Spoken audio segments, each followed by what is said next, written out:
فكرة الفرقة عن العيلة، فكرة الفرقة عن العيلة شلال من جمر ونار،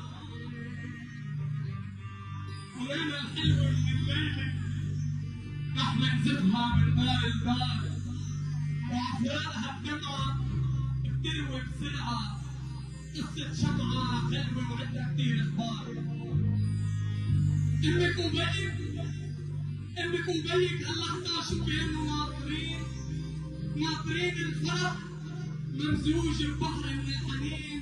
كانت دلوعة ابواب مبدوعة وصارت موسوعة من ادب اخلاق وحلا هضامي وعلم ودين. كمان وحسونا عم بدردشوا مع ياسين الليلة وين رحبتنا من السنين. قال لهم بعيونه رح يشيلها هادي، يعطيها الحنان يعطيها الامان وزياده، ويعمروا بيت من السعاده. ما السعاده ما بتنفع الا للناس الحلوين. قالوا له